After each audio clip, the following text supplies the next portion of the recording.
Hello students, I am Madhuri Abhale from Saraswat International Academy. I am teaching Science of Standard 6th. Here we are going to continue chapter number 3, that is Fiber to Fabric part 2. In last part we have seen different types of clothes material. In that Pahili and Gujo won first prize in science quiz competition. That is why they decided to purchase some clothes for their parents, so that they went to shop to purchase some material, where they saw different types of fabrics and they touch and felt these different fabrics. In that they see different cottons, cotton material, synthetic material, woolen clothes, all these types of different fabrics they saw. After that they visit cloth shop for more information about these cloth patterns. So they decided to see bed sheets, blankets, curtains, tablecloths, towel and dusters. They are made from different kinds of fabric. After that we had seen what do you mean by fabric. In that we learn the different variety that we had seen, just like suppose the vertical and these horizontal lines we had seen in this fabric. The combination of these vertical and horizontal lines are made one fabric. After that in activity 2 we had seen what do you mean by yarn. So everyone knows that in vertical and horizontal linings, suppose one thread like structure, I will take it from that. This thread like structure is called yarn. So single thread is called yarn from these fabrics. After that we had seen what do you mean by fiber. In that we had done one activity that you need to take one piece of yarn and then with the use of your thumb we need to stretch that yarn. After that you see that the yarn splits up into thin strands. That means suppose this is one yarn, now you need to split this from at its ends. After that this yarn converted into small pieces or small threads. These small threads are called strands. So that the thin strands of thread that we see are made up of still thinner strands called fiber. वो जो thin strands हम लोग को दिखते हैं वो क्या रहते हैं, फाइबर. सो यहाँ पे जो लिंक था वो क्या था कि with the help of strands क्या बनता है, यान बनता है. यान के हेल्प से क्या बनता है, फैब्रिक क्रिएट होता है. So the link between fabric and fibre is यान and small strands. After that we saw there are two types of fibers. One is natural fiber and second one is synthetic fiber. Natural fiber means वो हमें दो type से मिलता है. One is from plant product and second one is from animal product. So अगर हम लोग plant product का एग्जांपल ले तो cotton, jute, these were we get from plants. That is why वो नेचुरल फाइबर में आता है और वो उसमें प्लांट प्रोडक्ट में आता है.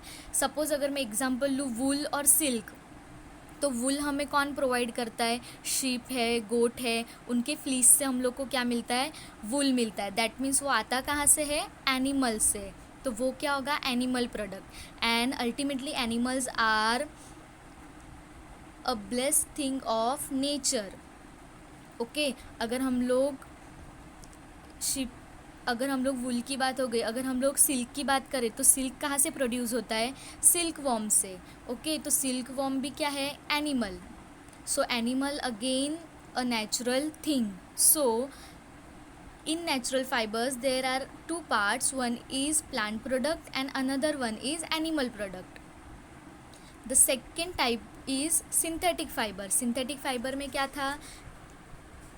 In that natural fibres were not used. Synthetic fibre में नेचुरल फाइबर यूज़ नहीं होते हैं. Only with the help of chemicals उसे क्या किया जाता है?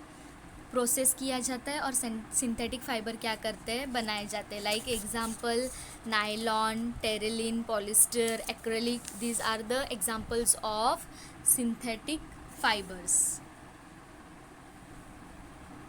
So all these topics we had learned in part 1. Now let's move further. Some plants fibers. अब हम लोग सबसे पहले क्या देखेंगे? some plant fibers. some plant fiber that means वो किस में आएगा? natural fiber में. Let's see, the first one is cotton. अब हमें cotton कहाँ से मिलता है? Have you ever made wicks for oil lamps? शाम के टाइम पे या सुबह के टाइम पे अगर मम्मी मंदिर में अगर दिया जला रही है तो उसके अंदर कॉटन का विक्स बना के उसको क्या करती है? ऑयल डाल के जलाती है. Okay. What do you see for making this wicks? आप लोग क्या देखते हो जब उसका विक्स बना, कॉटन के विक्स बनाने के टाइम पे उसके ऊपर एक प्रोसीजर होती है. This cotton wool is also used for filling mattresses, quilts और पिलोज़. अगर हम लोग पिलोज़ का एग्जांपल ले, ओके, तो एट दैट टाइम ऑल्सो वहाँ पे क्या यूज़ होता है? कॉटन यूज़ होता है. Take some cotton wool, pull it apart and look at its edges. What do you observe? The small thin strands that you see are made up of cotton fibers. Suppose अभी यहाँ पे क्या करना है? Take some cotton wool, cotton का wool लेना है और उसको ऑब्जर्व करना है. उसमें क्या ऑब्जर्व करेंगे हम लोग? The small thin strands. हम लोगों ने लास्ट पार्ट में देखा था what do you mean by strands. अगर यान को स्प्लिट करते हैं तो जो छोटे छोटे थ्रेड्स निकलते दैट इज स्ट्रैंड्स. तो thin strands that you see are made up of cotton fiber. वो किससे बने हुए रहते हैं? कॉटन फाइबर से. Where does this cotton wool come from? Now the question arises here, where does this cotton wool come from? It is grown in the fields. वो कहाँ पे ग्रो होता है? fields में ग्रो होता है as a farming process. Cotton plants are usually grown at places having black soil and warm climate. Cotton को grow होने के लिए कौन सा प्लेस होना चाहिए? एक तो black soil and climate should be warm. Can you name some states of our country where cotton is grown? Now you need to search in which state of our country the cotton is grown. Now the fruits of the cotton plant it calls cotton balls. See, you can observe in this diagram there are small and many cotton balls are produced here in this farm, are about the size of lemon. After maturing, the balls burst open and the seeds covered with cotton fibers can be seen. अब जो fruit रहता है cotton plant का उसे क्या बोलते हैं? Cotton balls. Are about size of lemon. उसकी साइज़ कितनी रहती है? लेमन जितनी. After maturing that means after maturing मतलब वो जो प्लांट है वो पूरा ग्रो होने के बाद the balls burst open. That means वो जो बॉल्स रहते हैं वो क्या हो जाते हैं? बर्स्ट हो जाते हैं, खुल जाते हैं. And the seeds covered with cotton fibres. और जो छोटे छोटे सीड्स रहते हैं उसके साइड में कॉटन के जो फाइबर्स है वो क्या हो जाते हैं? ग्रो हो जाते हैं. Have you ever seen a cotton field that is ready for picking? अगर हम लोग गुजरात की बात करें तो गुजरात में मैक्सिमम प्लेसेस ऐसे हैं जहाँ पे कॉटन क्या होता है? प्रोड्यूस होता है. It looks like a field covered with snow. अगर हम लोग दूर से उसको देखेंगे तो वो कैसे दिखता है? Field covered with snow. From these balls cotton is usually picked by hands. After maturing the cotton plants उसको क्या किया जाता है, with the help of hands उसको पिक कर लेते हैं। Fibres are then separated from the seeds by combing. Now here one method is coming, that is combing. combing मतलब क्या होता है, देखो you can observe this diagram. जैसे हम लोग बाल को कोम करते हैं विद द हेल्प ऑफ कोम, वैसे ही फॉर गाइनिंग ऑफ कॉटन, कॉटन को अलग करने के लिए ये कोम जो दिख रहा है बड़ा सा वो यूज़ होता है। This process is called ginning of cotton. जैसे हम लोग फाइबर्स को सेपरेट करते सीड से, ओके। आफ्टर दैट देखो यहाँ पे कैसे बल्क में कॉटन पड़े हुए हैं। आफ्टर दैट ये जो बल्क का कॉटन है उसको with the help of this comb अलग किया जाता है। This process is called ginning. ये प्रोसेस को क्या बोलते हैं, ginning. Ginning was traditionally done by hand. ये ट्रेडिशनली कैसे करते हैं, हैंड से करते हैं। बहुत पहले से इसको with the help of hands किया जाता है। These days machines are also used for ginning. Nowadays different types of machines are introduce to ginning this cotton balls. So let's rewind again. First of all cotton के field में cotton क्या किया जाता है, grow किया जाता है, okay. Then cotton, then after और उसके लिए black soil and warm climate क्या रहता है, necessary. After that the fruit of the cotton plant, उसको क्या बोलते हैं, cotton balls. The size of the cotton balls are like lemon. After maturing the balls burst, मतलब प्रॉपर ग्रो होने के बाद वो जो बॉल्स रहते वो क्या हो जाते, बर्स्ट हो जाते with these all cottons. And वो जो सीड्स रहते हैं वो फुल ऑफ किससे कवर हो जाते हैं, कॉटन फाइबर से। After that it is look like covered with snow. अगर हम लोग देखेंगे तो वो कैसे दिखता है, पूरा स्नो से भरा हुआ। नाउ जैसे हम लोग बॉल्स को किससे अलग करते, सीड से अलग करते, उसके बाद की प्रोसेस क्या रहती है, combing. Combing means with the help of big comb उसको स्ट्रेट किया जाता है और अलग किया जाता है। This process is called ginning. ये प्रोसेस को क्या बोलते हैं, ginning. Ginning was traditionally done bye hands. अगर हम लोग पहले की मेथड यूज़ करें देखें तो उसमें हैंड्स को यूज़ करके गिनिंग किया जाता है, but nowadays they were use machines for this. Our next topic is jute. Cotton and jute, ये जो दो प्रोडक्ट्स है, ये दोनों कौन से प्रोडक्ट्स है, प्लांट प्रोडक्ट। तो उसको हम लोग किस में क्लासीफाई करेंगे, नेचुरल फाइबर में क्लासीफाई करेंगे। Let's see how we get jute. Jute fibre is obtain from the stem of the jute plant. अगर हम लोग कॉटन की बात करें तो कॉटन कैसे मिलता है हम लोग को, कॉटन बॉल के हेल्प से, ओके। बट जूट फाइबर हमें कैसे ऑब्टेन होता है, वो प्लांट के स्टेम से हम लोग को जूट क्या होता है, मिलता है। Now it is cultivated during the rainy season. वो कब हम लोग प्रोड्यूस कर सकते हैं या कल्टिवेट कर सकते हैं, at the time of rainy season. In India jute is mainly grown in West Bengal, Bihar and Assam. ये जो जूट होता है वो इंडिया में कहाँ पे ग्रोन किया जाता है ज़्यादा, वेस्ट बंगाल, बिहार एंड आसाम।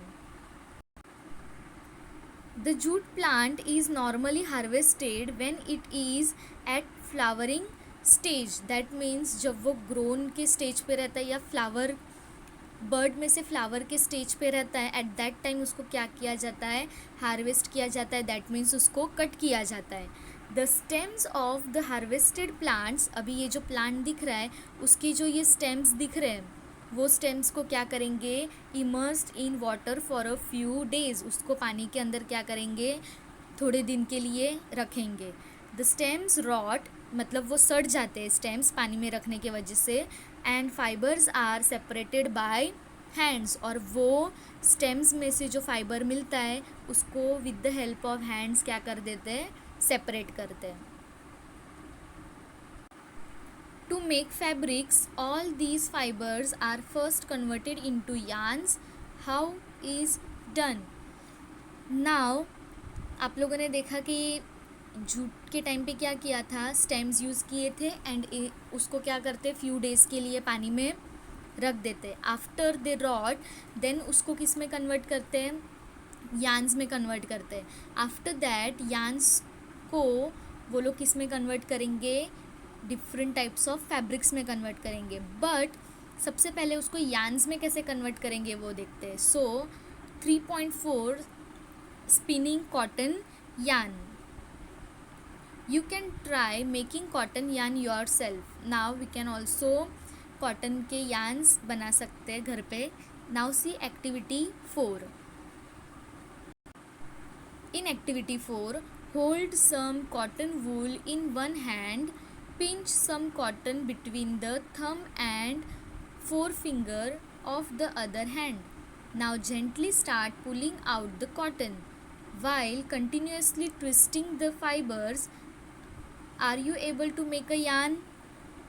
देखो सिंपली क्या करना है, अगर सपोज एक कॉटन का वूल आपने लिया है, वो कॉटन के वूल को क्या करना है, with the help of your thumb and your four finger उसको क्या करना है, जेंटली हम लोग को उसको पुल करना है और ट्विस्ट करना है. सो जैसे हम लोग ट्विस्ट करते जाएंगे वो सिंपल एक यार्न में क्या हो जाएगा, कन्वर्ट हो जाएगा.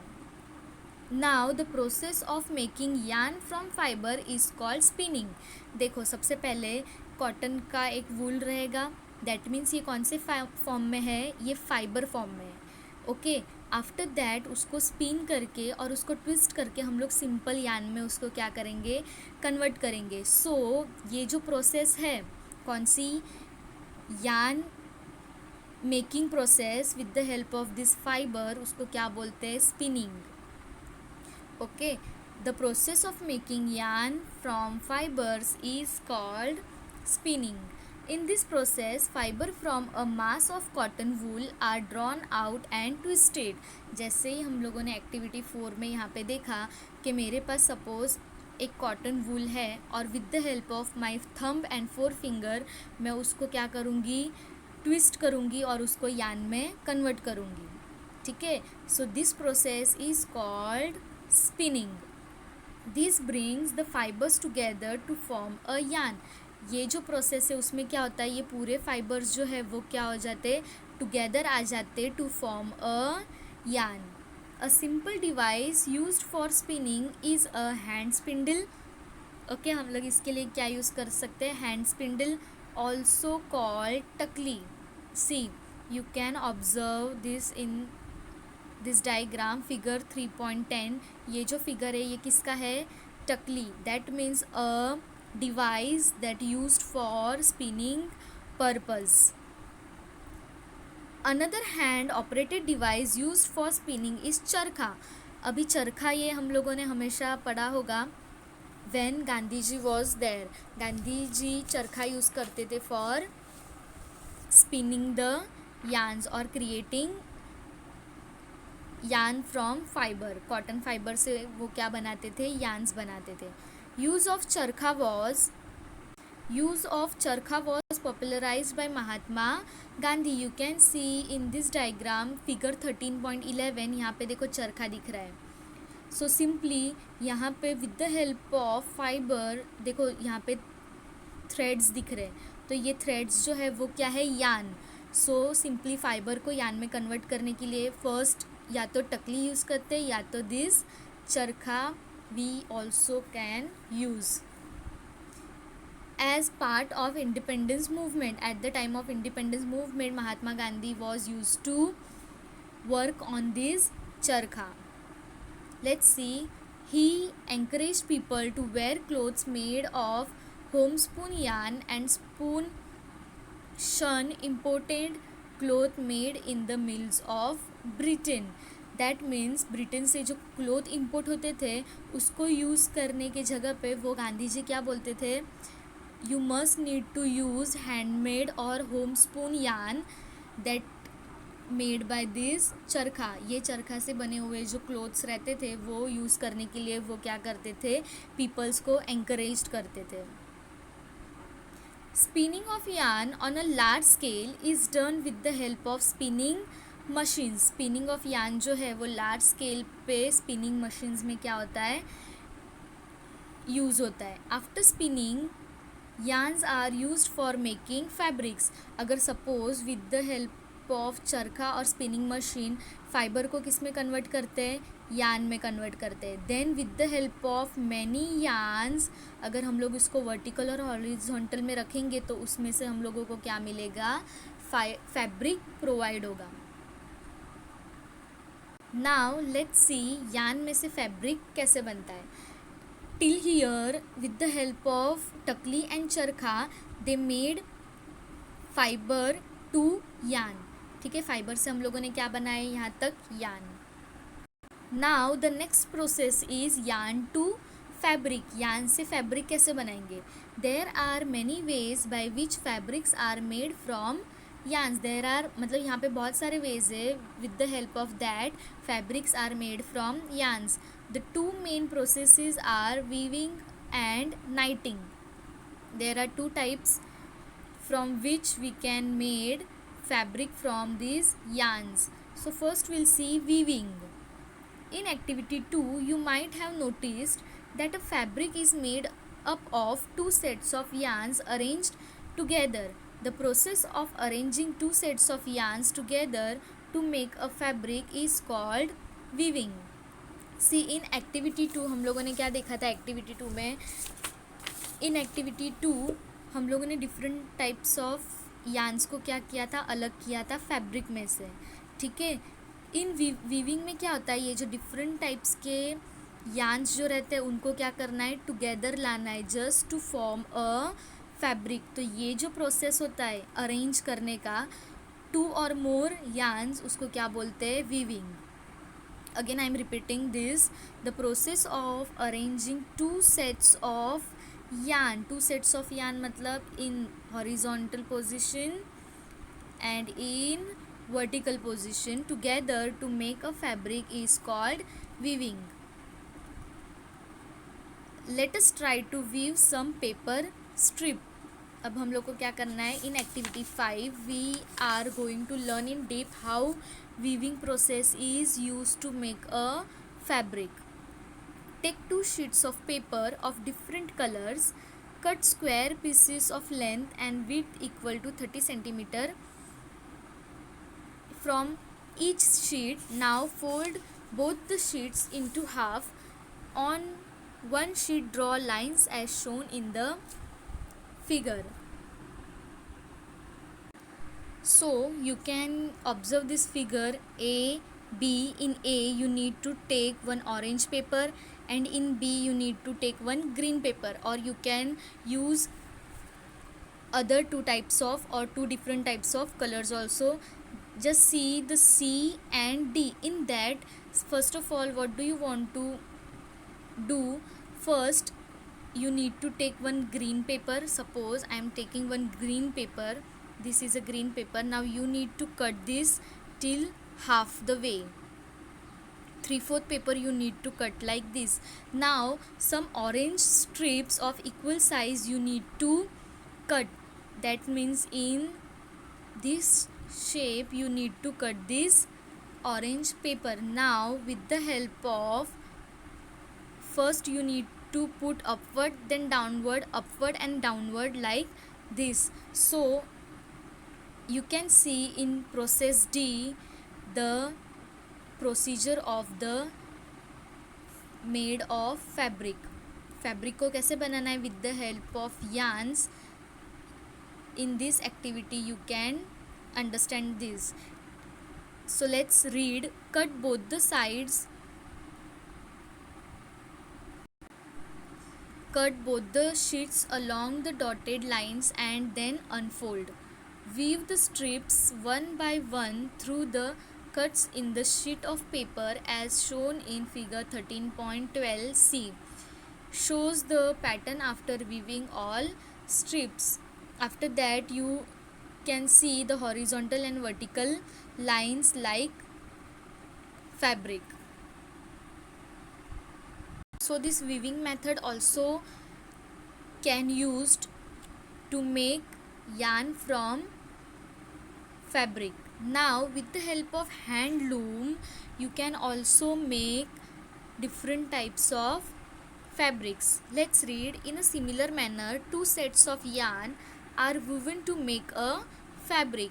The yarns are much thinner than our paper strips. Of course, weaving of fabric is done on looms. The looms are either hand operated or power operated. Nowadays, we see in factories the power operated machineries are used for this weaving purpose, but in olden days many women's or many men's were done this type of activity by their hands. So it is, you can see in this figure, the woman is wooing this with the help of hand loom. She turns yarns into fabric. She is making different types of yarn with different type of fabrics.